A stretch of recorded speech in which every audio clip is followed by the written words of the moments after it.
tempting my thoughts about sweet tooth, touch it by radio house. Program a cut, sing the corners of loose end, cat, cat, on the fence, good not to offend. Cat, cat, cat, take these chances, place them in the box and take quieter time, lights down, you up and die. Hey music fans, this is Ari Koinuma, and here's another episode of my Deep Thoughts and Deep Songs series, in which we'll today consider Dave Matthews Band's Ants Marching. But before I get into that, I just wanted to say again, thank you again for watching these, and if you enjoy these videos, please subscribe to my channel, and if you have any comments or thoughts, suggestions, please leave me a comment and like suggest a song that you want me to consider, if you like, and then I will do my best to respond. But I like to have a conversation with you about these things because I think these are important things and why I do these things. Right. So, with that said, on to the song. Ants Marching is a really deceptive song because it's just such a upbeat, groovy song with really cheery surfaces. And if I was analyzing this song for my impactful songwriting series, I would say, mismatch between the words and the music. That's my big thing. But regardless, this song has such a value and it just resonates with me strongly because beneath the cheery surface, it's a cautionary tale, and a really sobering one, about life spent with unrealized dreams, really, and engaged in meaningless activities. Like one of the verses, it goes, we look at each other wondering what the other is thinking, but we never say a thing. These crimes between us grow deeper. Take these chances, place them in a box until a quieter time lights down, you up and die. I mean, that's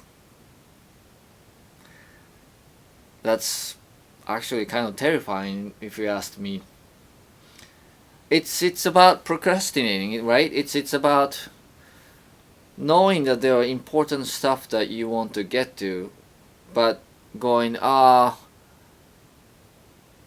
want to do something easier. You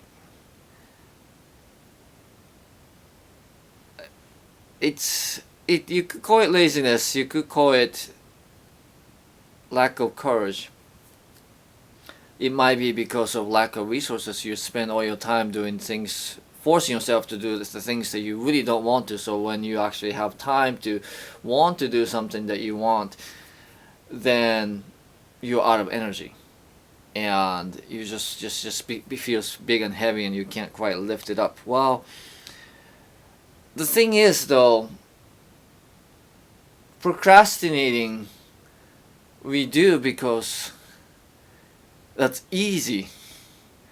It is easier to watch TV than to, say, write a novel that you were thinking about writing all along. Or it is easier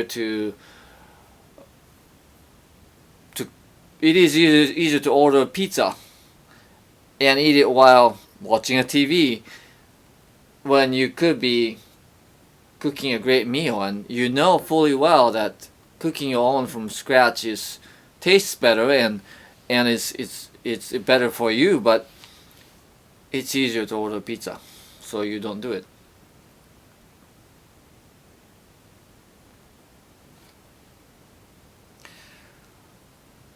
So we procrastinate, and we procrastinate because it's a form of taking things for granted.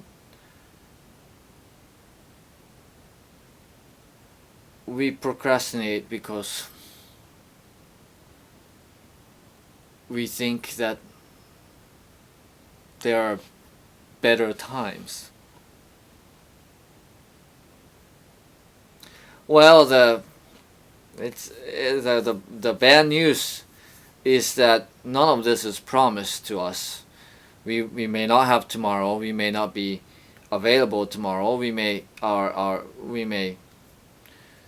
not be who we are today. Tomorrow, we could get into car accidents or food poisoning or family emergencies, and that's a risk that we are taking by choosing what is easy. It is hard to do what's important. It's a risk. It takes energy. The important things are, by nature, big and heavy. And it takes a great deal of resources, energy, and courage to actually go after them. And if you spend your energy and time just doing things that are easy, or even worse, if you do them doing things that you do out of fear, you do out of the need to fit in and to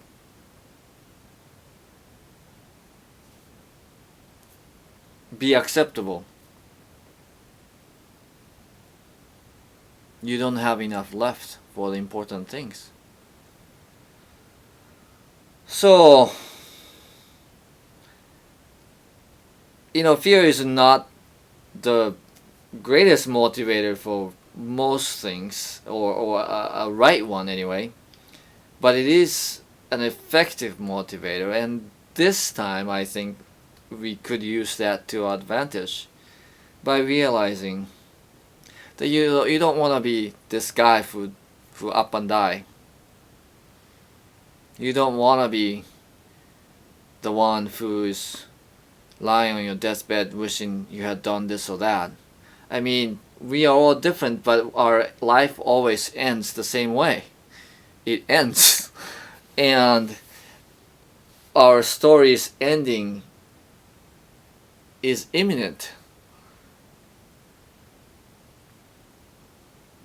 Don't take it for granted that it's somewhere far ahead. There is no better time, or quieter time, or appropriate time. I mean, that's part of the reason why I do these things, because I feel passionately that music is important, and that we can use it to spread important messages, and we can use it to make a difference. Nobody's given me permission. In fact, I fight for time to do these things, and I fight the negative voices in my head that's going, this is useless, no good, for futile effort. And I fight with that voice, and I do these one at a time. And I write songs and record them one at a time.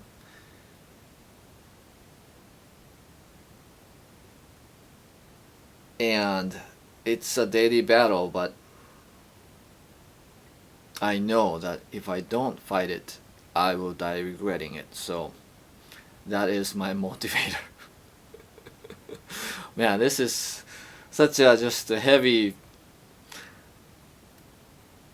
unpleasant thought, but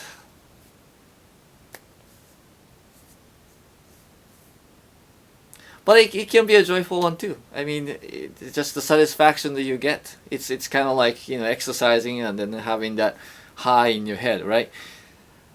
It's a big and heavy load to lift, but then what happens afterward? Once you get hooked into that, then you can get into a positive cycle, positive habit of going and doing things that are important.